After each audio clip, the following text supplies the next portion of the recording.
Hey, good morning to you. Get to tell you again, Jesus is Lord. I get to tell you again, the Word works. I get to tell you again, God's on my side. I get to tell you, he that's within me is greater than he that's within the world. I get to tell you that we win. You know, I've read the end of the book. We win. But we're going to have to do our part. Faith without corresponding actions. Enemies of faith. One of the enemies of faith is you don't do nothing with what you've heard and what you believe, what you received, but you won't do anything. You won't act on it. I'll give you for instance on that. I mean, I fell in love. I was 13 years old when I saw the cutest thing I'd ever seen in my life. I mean, dear Lord, she walked in the band room in the 7th grade, and I thought, whoo, man. And I told the guy next to me, I said, I'm going to marry her. See, it came out of my mouth right then. Well, then I chased her all the way through high school. I dated her as often as I could. I chased her. I cleaned up every day. I put on aftershave every day. I mean, I was nice to her. And then one day we went to a restaurant called the Luau. Woo-hoo. And, you know, we were just teenagers. And I looked at her and I said, honey, would you marry me? And she said, well, oh, yes. Well, then we had to save up the money and work on it. Because we were so young, our parents didn't want to help us a whole lot, and that was okay, I understand that. And then we got married. I had to act on it, and I thought to myself, I dreamed about it for 4 or 5 years after I met her. I thought, you know, if I could just hold her hand all day, if I could just lay in the bed at night and cuddle up and hold her, everything would be all right. Well, then I had to do it. And we went before the pastor of her church, and he went through all that. And when he said, will you take her to be your lawful widow wife? I said, I do.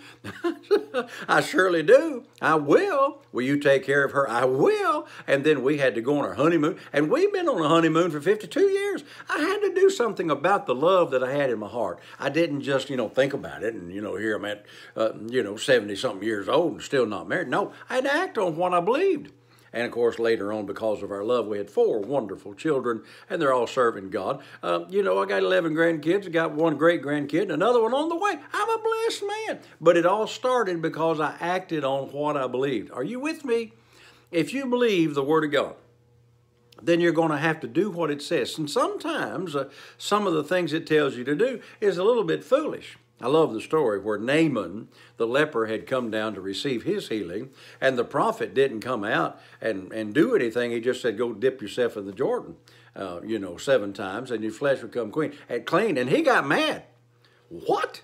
There are plenty of rivers over there where I'm from. I don't even want to jump in the lake. I mean, that's really kind of what the prophet said. You're just going to go jump in the lake. It didn't make any sense, and he almost missed it, except that his servant said to him, had he told you to do some great thing, you might have done that. And he went and jumped into the lake and came up totally whole, totally cleansed, because he acted on what the word, which came out of the prophet's mouth, told him to do. Well, now you're going to have to do the same thing.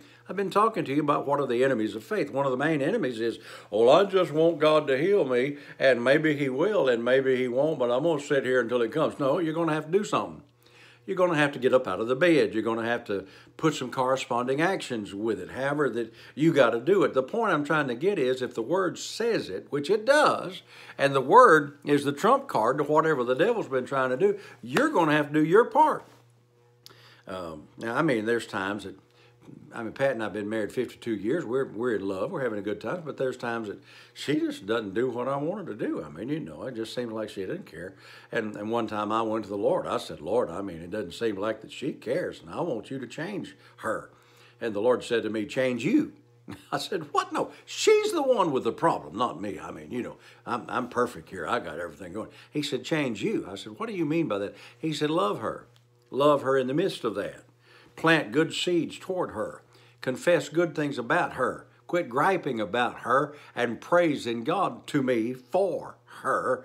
And I started planting the right kind of seed, and I started receiving. I've done the same thing in my financial situation. Lord, I'm broke. What am I going to do? Dear God. And God said, go sow some seed. I said, what? Sow some seed. Are you a tither? Are you a giver? Sow seed. Well, but you don't understand. I don't have enough money to buy groceries. Well, what do you have? Well, I got $5. Well, sow that seed. I remember the first time I'd ever seen a $100 bill. We're talking 40 years ago. Somebody had given us a $100 bill. Man, I got a hold of that thing. I wanted it. I wanted to buy me some fishing equipment, and I could tell Pat wanted it to buy an outfit. And we both looked at each other and we said, we're not going to let this $100 bill cause strife in our marriage. We put that thing, wrapped it up in some paper and taped it up in there. We sent that thing to Kenneth Copeland because we knew that sowing the seed was a whole lot better than the strife that we was about to be in, and we wasn't going to be able to release our faith anyway if we didn't have seed in the ground.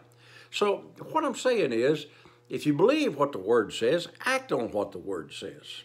Yesterday I fixed that biscuit. I showed it to you. It won't do me any good if I don't eat the thing. I mean, I got to taste it. I got to do it. So the Word has already given you the promises, but you have to receive it. So until I'm with you tomorrow, saints, do what the Word says. Act on the Word, and when you do, you'll start walking in the miraculous because that's what opens the door to it. So have a great day, be blessed, and remember all day long, Jesus is Lord. Thank God. Hey, the Word works.